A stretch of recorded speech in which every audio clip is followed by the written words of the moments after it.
सबैजनालाई जय मसीह। आशा छ सबैजना आरामै हुनुहुन्छ।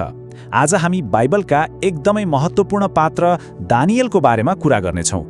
खासमा उहाँले कसरी प्रार्थना गर्नुहुन्थ्यो र स्रोतहरूले के भन्छन् भने उहाँको प्रार्थनामा धन्यवादको एउटा विशेष भूमिका थियो। आउनुहोस् आज त्यही कुरालाई अलिक गहिरिएर हेरौँ है।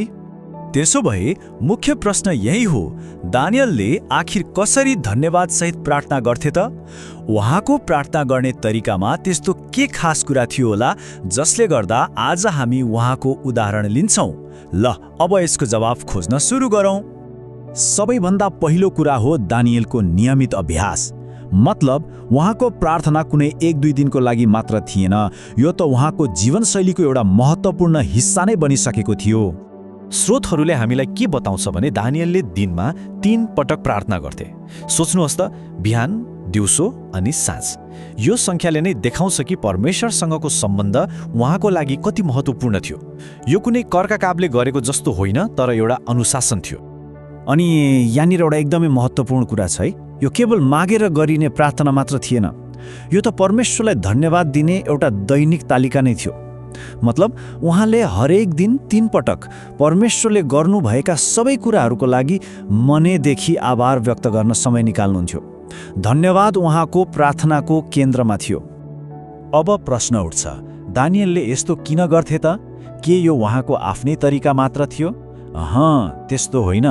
उहाँको यो अभ्यासको पछाडि एउटा गहिरो सैद्धान्तिक कारण थियो। हो, उहाँको अभ्यासको प्रेरणा यही बाइबलीय आज्ञा थियो, धन्यवाद सहित प्रार्थनामा जागा रहो।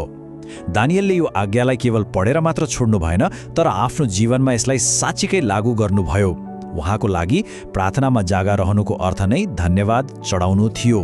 त्यसो भए धन्यवाद सहित प्रार्थना भनेको के हो त? यसको अर्थ हो आफ्नो प्रार्थनामा जानिकन मनैदेखि धन्यवादलाई एउटा महत्त्वपूर्ण ठाउँ दिनु। यो केवल धन्यवाद प्रभु भनेर मात्र पुग्दैन, तर साँच्चै हृदयबाट आभार व्यक्त गर्ने एउटा अभ्यास हो। अनि दानिएलले यही कुरालाई आफ्नो जीवनको मुख्य भाग बनाउनु भएको थियो। दानिएलको यो अभ्यासको अर्थ एकदमै गहिरो छ। यसले उहाँ कस्तो व्यक्ति हुनुहुन्थ्यो र परमेश्वरसँग उहाँको सम्बन्ध कस्तो थियो भन्ने कुरा छर्लङ्ग पार्छ। हो, उहाँको धन्यवाद सहितको प्रार्थनाले 2वटा मुख्य कुरा देखाउँथ्यो। पहिलो, परमेश्वरप्रतिको उहाँको गहिरो भक्ति, अनि दोस्रो, उहाँ हरेक कुराको लागि परमेश्वरमाथि पूर्ण रूपमा निर्भर हुनुहुन्थ्यो भन्ने विश्वास। जस्तो सुकै कठिन परिस्थिति किन नहोस्, धन्यवाद दिनुले नै उहाँको भरोसा परमेश्वरमाथि छ भन्ने कुरा प्रष्ट हुन्थ्यो। छोटकरीमा भन्नुपर्दा उहाँको यो अभ्यास भनेको कृतज्ञता मार्फत आफ्नो विश्वासलाई निरन्तर व्यक्त गर्ने एउटा तरिका थियो। दानिएलको जीवनमा विश्वास भनेको केवल एउटा महसुस गर्ने कुरा थिएन, तर यो उहाँको हरेक दिनको काममा, विशेष गरी उहाँको प्रार्थनामा देखिन्थ्यो। अब जाँदा जाँदै एउटा प्रश्नबारे सोचौँ है। कृतज्ञताले हाम्रो प्रार्थनालाई कसरी बदल्न सक्छ? दानिएलको उदाहरण हेर्दा के लाग्छ भने जब हामी केवल माग्नको लागि मात्र होइन, तर धन्यवाद दिनको लागि प्रार्थना गर्छौँ, तब सायद हाम्रो दृष्टिकोण र परमेश्वरसँगको हाम्रो सम्बन्धमा पनि ठूलो परिवर्तन आउन सक्छ।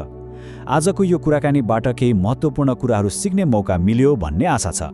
परमेश्वरले सबैलाई धेरै आशिष दिनुभएको होस्। जय मसीह।